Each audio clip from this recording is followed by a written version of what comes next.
England, France, and Italy. So we're ready to begin the interview. Were you drafted, Walter, or did you enlist? I was drafted. Tell us how that came about. Well, I tried to enlist in the Marines, and they refused because of my poor vision. And then I tried to enlist in the Navy, and they refused because of my poor vision. And several months later, I was drafted, and that was it. And where were you living at the time? In Bridgeport, Connecticut. What was the address at the time?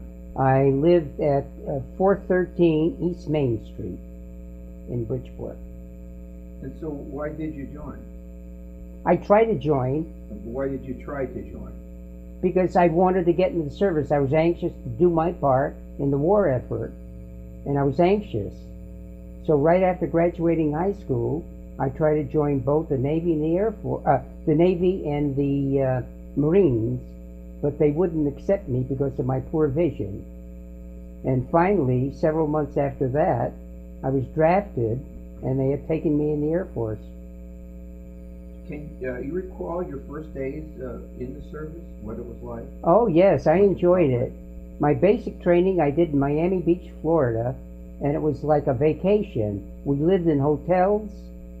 We did our exercises and marching on the beach in Miami Beach, and it was just wonderful. We were eating in the best hotels and served as though we were guests, and it was just great.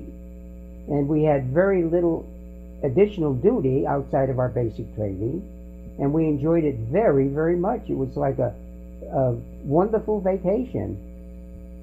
Do you remember any of the instructors that you had at the No. time? No, that was over 60 years ago. Any experiences in boot camp that stand out in your mind? No.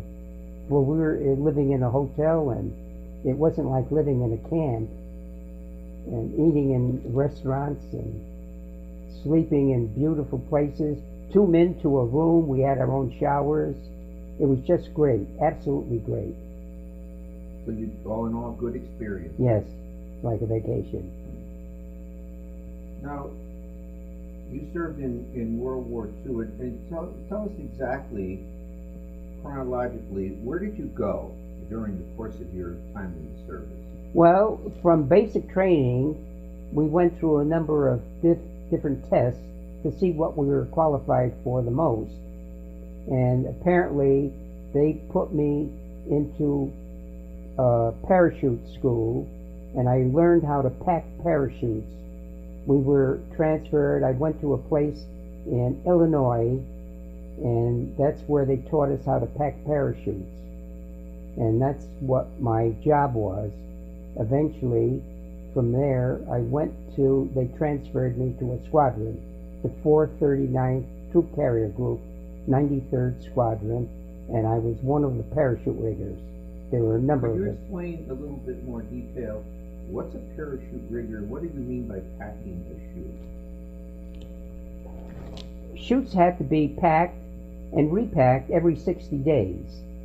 So we knew they weren't damp or anything like that. So we would unpack a packed parachute, unpack it, and refold it and put it back in its case. Each person in the Air Force who we worked with had to be fitted separately. And since I had background as a tailor in civilian life, I was the one who did it the best. And I was doing most of the officers. Fitted for what? For the parachute. Each parachute fits according to your size, and we had to fit them. They had to try the parachute on, and we would tighten it up and stitch it so it would fit that person, and only that person could use that parachute. If you were big, it was one way. It was if you were small. I'm very small. I was 5'6", and I was fitting up people who were 6'6". So you could see the difference in sizes, and it made a big difference in fitting them. So I was fitting them since I had a lot of experience in civilian life as a tailor.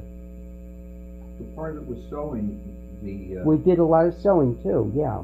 And if there's anything, as we were packing the parachutes, if we saw any type of tear or anything, I would sew it up and stitch it. We had sewing machines.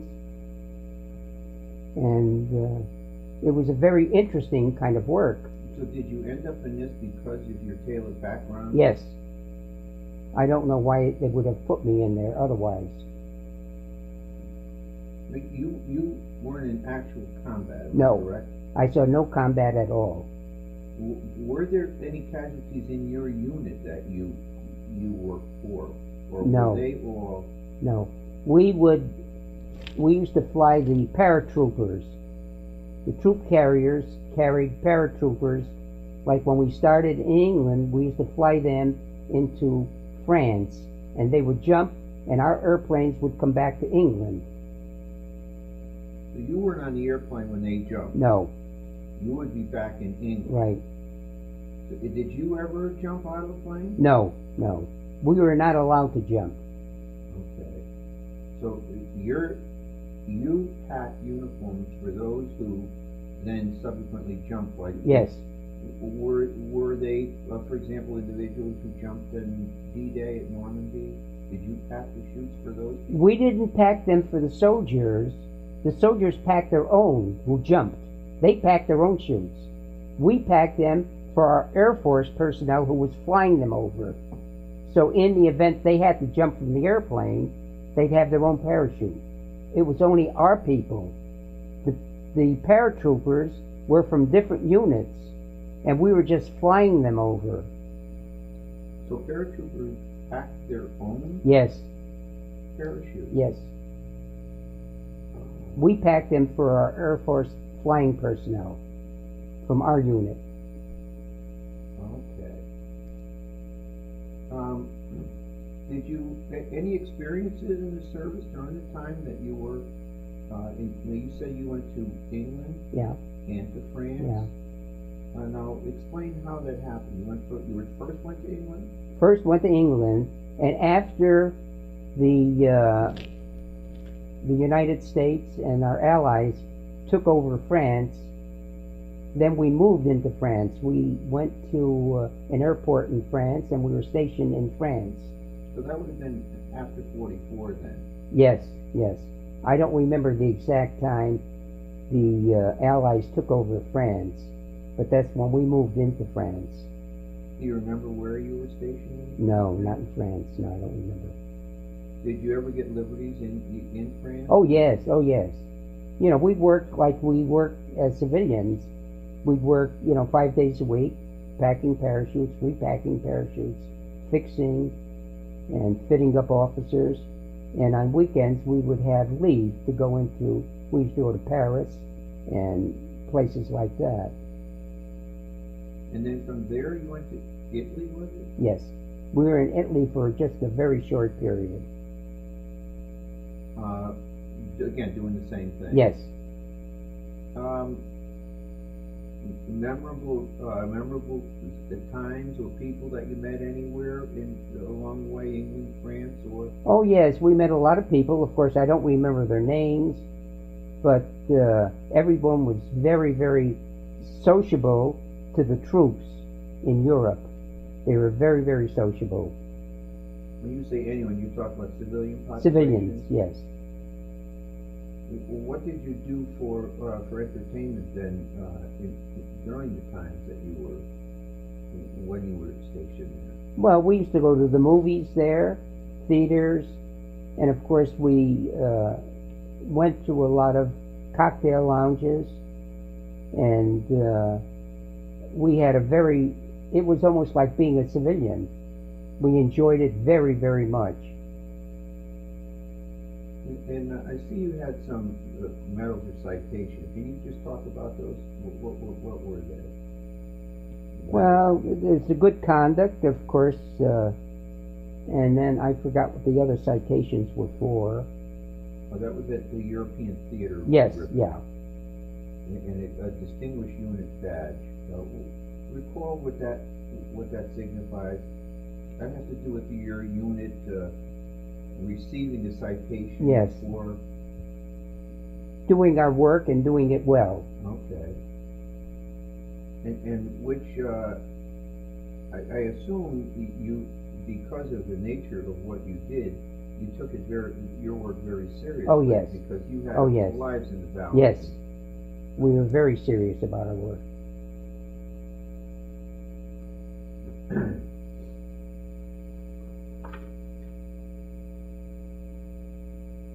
Did you stay, during the time you were in the service, were you able to stay in touch with your family? Just by mail. And explain that. How often did you get letters, and were these the things called emails or something? Yes, yes. And of course I sent letters home to my mother and father, and two of my brothers were in service, and I used to write to them. One of my brothers was in the infantry, and he was fighting in Europe, different parts of Europe. And my other brother was in the Navy, and he was stationed out in Chicago on the lake. I forgot the name of the lake that bordered Chicago. And then from there he went to California, but he never went overseas. Were you in contact with your brothers? By mail. And when I was went to parachute school, it was in Illinois, and it was a short distance away from Chicago. And on weekends I used to visit my brother in Chicago. And the one that was in the infantry in Europe, did you see him while No, you were over there? not at all, no. To talk a little bit about the food that you had, particularly when you were in England and France and Italy, was that Army? Was it basically Army Yes, food, mess yes. food, what they call mess food? Yes. What was that like, the mess food? I thought it was very, very good. Many of the people complained, I don't know why, but I thought it was excellent. The food was good, well prepared, and of course some of us occasionally did KP. We worked in the kitchens, and that was on rare occasions, not too often did we do it. But I thought the food was good, and of course in both England and France we enjoyed, when we were on leave, to go to the fancy restaurants and enjoy the food. Enough to eat? Did they give you plenty? More than enough to eat. I can't get over it. I don't know why a lot of people complained about Army food. I don't know what they were thinking about, but I thought it was excellent. And so plenty of food, and so what about supplies of your uniforms and stuff? Are we always supplied? Had adequate supplies? Anything we needed, and if something were damaged, if we tore a pair of pants or a jacket, we'd bring it to the supply department, and they take the old one and give us a new one. We talked a minute ago about the responsibility that you had. Did you feel a sort of stress in your job, and because you had a responsibility? Was that a stressful situation? No, it wasn't. It was very similar to what I was doing in civilian life. So I felt very comfortable doing it. Going back to this entertainment, whether you talk about England, France, or Italy, what did you do again to entertain yourself? I know you had mentioned movies. Were there entertainers? Did USO or shows? Were there shows or things that you had? Yes, on very rare occasions we had, I forgot what they called it, the USO would come and bring entertainers there, but that was on very, very rare occasions. During the war, we were just too busy to be able to leave our work to see entertainment. So when you said movies, were they movies on base that you were talking No, the movies we saw were off base. We'd go into town, evenings, weekends. Was it secure, or was there still any danger of bombing or No, whatever? none whatsoever. And in England, were they still bombing in England when you were there? There was some bombing going on, but it didn't affect us at all, because we were on the outskirts. they were doing most of the bombing in the bigger cities, and we were in camps on the outskirts. So, did you ever get into a place like London? Oh yes, Did you ever very make often. could you see damage when you were Not there? at that time, no. It was already, they were doing bombing of other countries at the time. We saw practically no bombing in England and in London. But there was some going on, but it never affected us. So you didn't get to travel on leave when you were in the service and go places then. You were pretty No. much confined Right. to where you were, Right. the country you were in. Do you recall any humorous events, anything funny that happened when you were in the service? Not really, only the humor we had among us in our groups, the people we worked with. And was there a prankster in your group, or anybody that particular jokester or whatever? Not really, no. If there was, I was the only one. It was you? Yeah, I always joked around. Okay. Now, we had asked about photos, and you said you didn't have any photographs of even you in the service. I had taken many photographs. I have no idea where they are. I've taken them in service, when I was on leave, many photos, and I can't find one. Okay. And I asked you this already, but maybe there's something you want to elaborate about. What did you think of the officers that were responsible for it? How did the officers treat them and so forth? They treated us very, very well. I was very happy. I was happy in the service, and of course the officers helped us as much as possible. I don't remember one officer we had problems with, all throughout my entire service. All the officers were very, very good to us. How about your fellow soldiers? They were also, we got along very, very well. During this time, did you keep a diary? No. I was very young, I probably should have, but Do you recall the day that your service ended?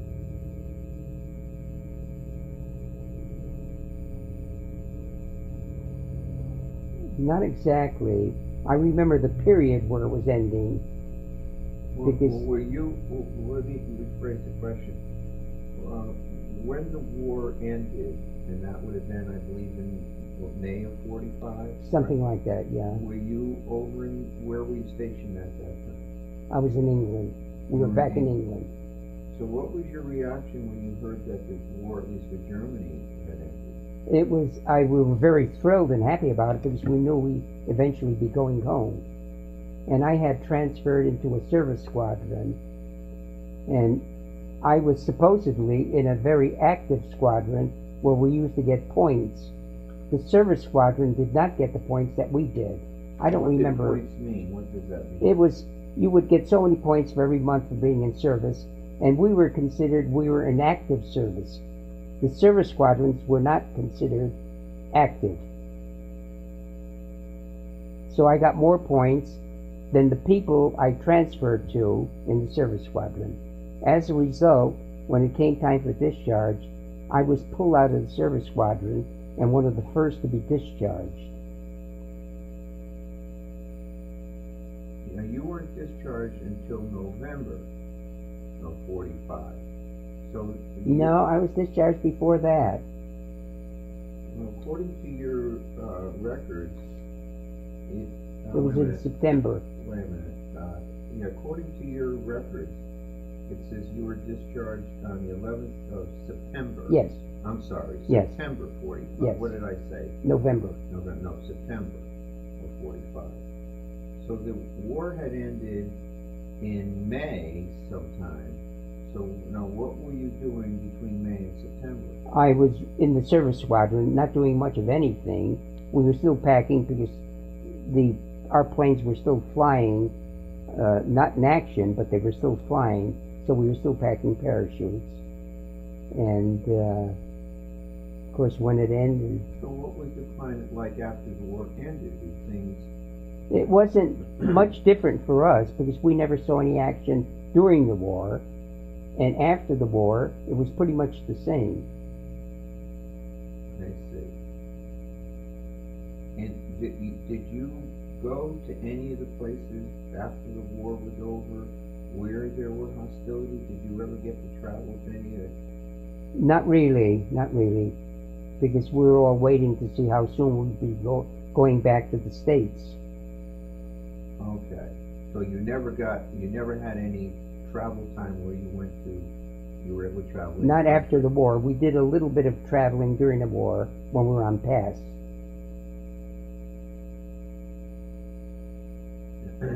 So now you then came back to this country in was it September? It was the end of August, beginning of September. Okay. But I know I was discharged in September. Where were you discharged from? From Fort Devens, Massachusetts.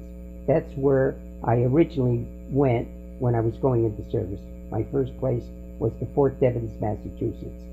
And that's So where I you was went into discharged Fort from. Devens. From Fort Devens, they sent you to Florida, where you did your basic training. Yeah. From Florida, you went over to England. No, from Florida, I went to parachute school Where in was that? Illinois. And from parachute school, I joined my outfit that I was with, the 439th Troop Carrier Command, and that was in North Carolina. And then from North Carolina? From North Carolina, we went overseas. Okay. And then, so were you in England, from England to Fort Devens then? From England, I went to Fort Devens, yes, to be discharged. in Fort Devens? Yes, So then, took the train back yes, to Bridgeport? yes. Okay. When you get back here, talk about, do you recall the day you got back to? Not the exact date, no.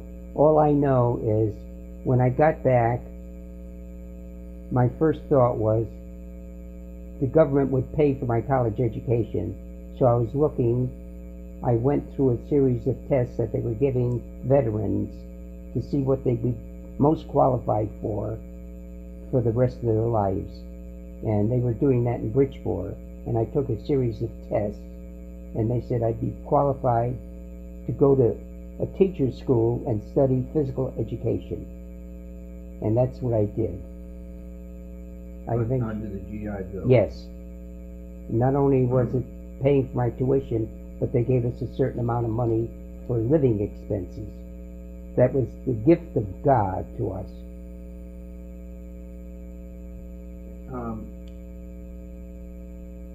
I want to go back a minute to what we had said before. Were there any acquaintances that you made in the service that you continued after the service?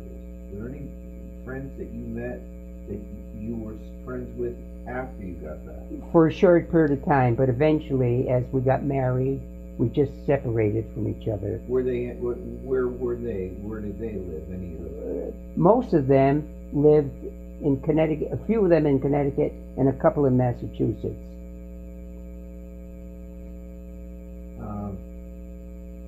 Did you ever join a veterans organization? I did for a while,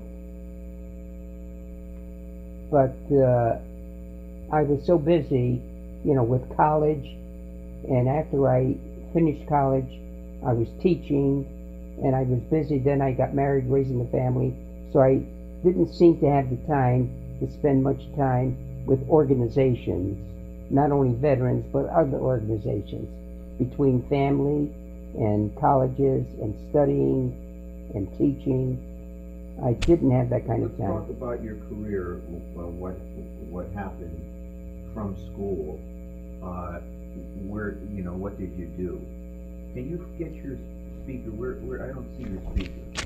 Oh, sorry. You hold it in your hand for now. Go ahead. Well, I went to college. I went to college for 4 years. And when I graduated, I couldn't get a physical education job in the school system. There were no openings, so I did graduate work in elementary education. And I went to New York University for my graduate degree, and I ended up getting a teaching position in an elementary school teaching science in grades 7 and 8. In Bridgeport? In Bridgeport. And then? And I did that for a number of years until I took the principal's exam and I was promoted. I became a principal, and eventually I went on to become Principal in an elementary school in Bridgeport? Elementary school in Bridgeport. Okay. And then from there I was made an administrator with the Board of Education, and I went up the scale on the ladder until eventually I became superintendent. So you were actually a chief superintendent of schools? Yes. For the city of Bridgeport? Yes. How many years did your career span? You must have started around, what, 40? I started actually teaching in 1950, I think. It was 1950. And I retired in 1976. So I was with the system about 36 years. Plus, they gave me credit for my time in the service. Finally, Walter, the military experience influenced your thinking about war, about military in general? Does that have any? No. Once I became a civilian, that was all behind me.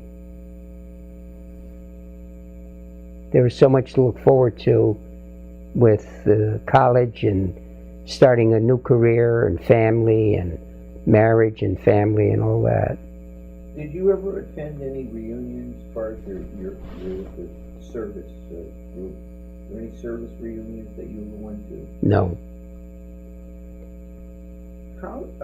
How would you say that the experience you had in the service and in World War II, how would you say it affected your life? It uplifted my life. I don't know if I would have been as successful as I have been if it hadn't been for the service. The service gave me the opportunity to go to college, where I became an educator, and I went up the ranks in education, and I think much of that was due because of being in the service. If I hadn't been in the service, I don't know whether I would have ever gone to college, because I didn't have the money. Finally, Walter, is there anything that you would like to add that we haven't covered in this interview?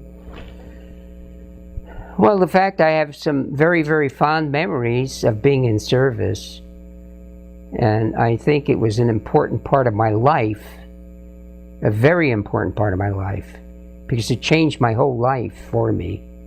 Without my service experience, I would never have succeeded in the life I lived.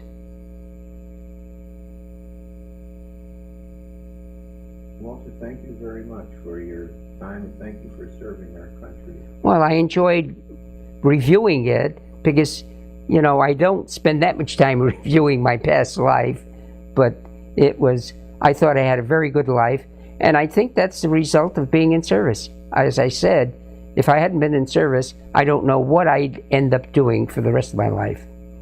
Here I am. I'm 85 years old. I'm in good health, good memories, family, friends, and I think much of that is as the result of my being in service. I would have never gone to college. And I have good, fond memories of my time in service. Thank you very much, Walter.